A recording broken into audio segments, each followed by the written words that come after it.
Alyssa, everyone is really just trying to understand what happened.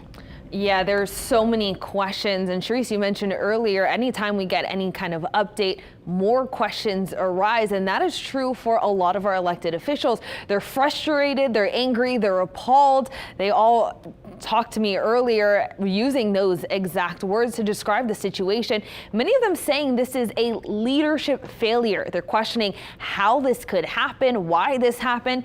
We've seen jail escapes before, but this magnitude of jailbreak has many questioning Sheriff Hudson and the leadership over at OPSO. They're of course worried about the breach itself, but I think not more importantly, but what has angered them more is the lack of notification to other public safety leaders, the press, and the public.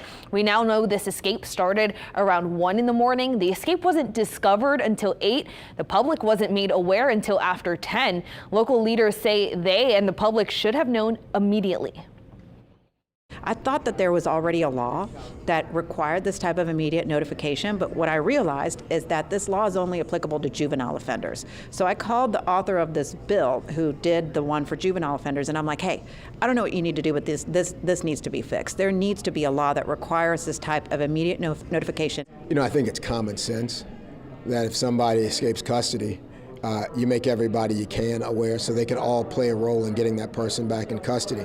I mean, do we need a law? Do I need to reach out to Senator DuPlessis or some of our other great legislators to create a law so that our sheriff knows to do that? I mean, I would hope that's not necessary. It's just plain common sense. Yeah, you heard it. The feeling seems to be that there shouldn't have to be a law in place. This should just be something that is automatically done. Phone calls need to happen. Those conversations seemingly already happening at the local and state level. We learned NOPD Superintendent Ann Kirkpatrick wasn't made aware until hours later either. These are people making decisions about our public safety and criminal justice system, again, who say they didn't know well later until hours into this situation. They say this puts the public in more danger as inmates get an hours-long head start. So, Katie, Sharice, a lot of questions and conversations to be had. And we're going to keep having them until we get answers. Alyssa, thank you so much for your reporting as well. Here's another look at the photos of these escapees who are still at large. Officials say they realized that they were missing when they did a bed check at around 8:30 this morning. That was hours later. Jail officials, they didn't confirm news of this lockdown and escape until just before 10:30.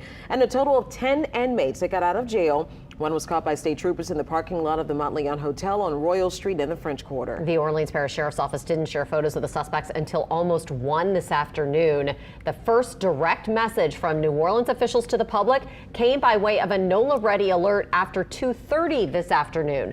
All of the suspects are considered armed and dangerous and were arrested for or have been serving time for serious crimes like armed robbery, second-degree murder, and domestic abuse involving strangulation. If you see any of these inmates, call 911 right away. Do not approach them.